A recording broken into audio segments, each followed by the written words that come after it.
Break के बाद स्वागत है। भारत में अब कोरोना का संक्रमण 50-60 नहीं बल्कि 90,000 की औसत से रोजाना बढ़ रहा है और भारत में संक्रमितों का कुल आंकड़ा भी 52 लाख के पार पहुंच गया है।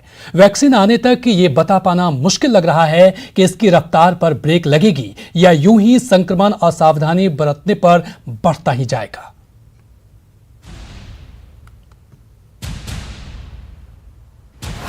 देश में कोरोना का कहर जारी, रोजाना मिल रहे हैं लाख के करीब मरीज।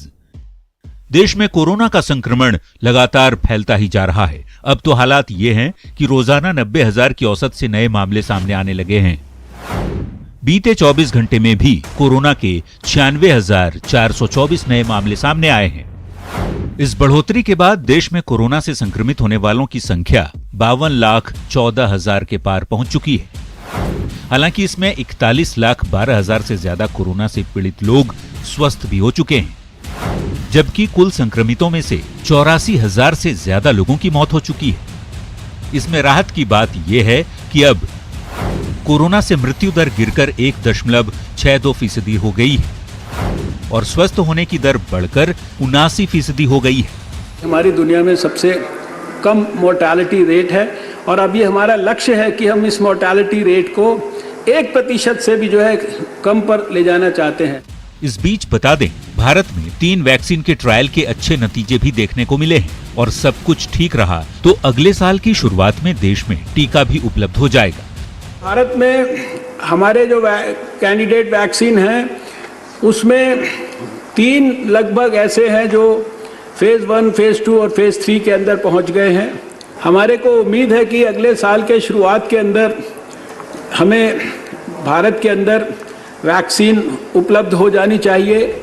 लेकिन यहाँ स्वास्थ्य मंत्री ने साफ किया कि जब तक वैक्सीन लग नहीं जाता तब तक सावधान रहना जरूरी है कि वैक्सीन जब आएगी और वैक्सीन भी जब आएगी तो वो कोई जादू की तरह 1 मिनट में जो है सारे 135 करोड़ लोगों को लगाकर इम्यूनिटी नहीं दे पाएगी। उसके अंदर भी समय लगेगा। वैक्सीन के आने तक कम से कम हम प्लीज कंक्लूड करें। मास्क और 2 गज की दूरी को सबसे बड़ी सोशल वैक्सीन समझें।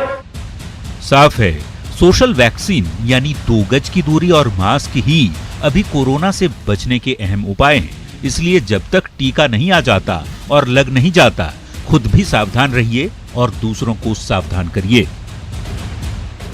Bureau report, news 18 network. Sahibganj में एंटी ह्यूमन ट्रैफिकिंग यूनिट का गठन किया गया है।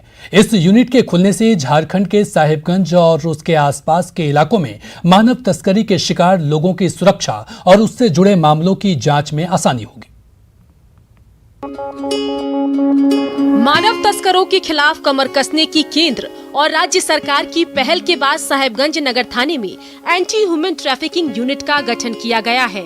मानव तस्करी से संबंधित मामलों की जिम्मेदारी नगर थाना प्रभारी को दी गई है। मामलों का निष्पादन डीएसपी मुख्यालय की देखरेख में होगा। जिले के सभी थानों में तस्करी से संबंधित मामले दर्ज होंगे, लेकिन मानव तस्करी मामलों के पूर्ण निष्पादन की जिम्मेदारी इस यूनिट की होगी। आज से यह थाना प्रारंभ हो गया है। इस थाने का संपूर्ण जिला में अधिकार क्षेत्र होगा और अवैध मानव व्यापार से संबंधित सारे प्राथमिकी यहाँ दर्ज किए जाएंगे। इसके अलावा जो थाने में दर्ज होते हैं वो अलग से होते रहेंगे। साहिबगंज नगर थाने में एंटी ह्यूमन ट्रैफिकिंग यूनिट खुलने से इलाके में मानव तस्करी से जुड़े तमाम नेटवर्क को खंगालने में पुलिस को आसानी होगी। मामले में दर्ज प्राथमिकी पर भी पुलिस तत्परता से जांच पड़ताल करेगी। पुलिस की सक्रियता बढ़ने से मानव तस्करी के मामलों का जल्द से जल्द उद्भेदन होगा। अब इस थाने को अलग से इसमें जो भी बच्चे से संबंधित या बड़ों से संबंधित जो भी केस आएंगे तो उसमें इन लोगों के द्वारा सिर्फ उन्हीं पे काम करना है। तो केस को जल्द से अनुसंधान किया जाएगा और उन्हें न्याय दी जाएगी। कुल मिलाकर कहा जाए तो साहिबगंज में एंटी ह्यूमन ट्रैफिकिंग यूनिट खुलने से मानव तस्करों पर शिकंजा कसने में पुलिस को मदद मिलेगी। जिले के मंडरो, बरहेट, बोरियो और पतना प्रखंड के सुदूर गांवों से बड़े पैमाने पर मानव तस्करी का अवैध कारोबार फल फूल रहा है। एंटी ह्यूमन ट्रैफिकिंग यूनिट का गठन होने के बाद मानव तस्करों में हड़कंप मच गया है। न्यूज़ 18 के लिए साहिबगंज से निशांत की रिपोर्ट। और इसी के साथ फिलहाल इस बुलेटिन में इतना ही। आगे देखिए भावी जी मैदान में है।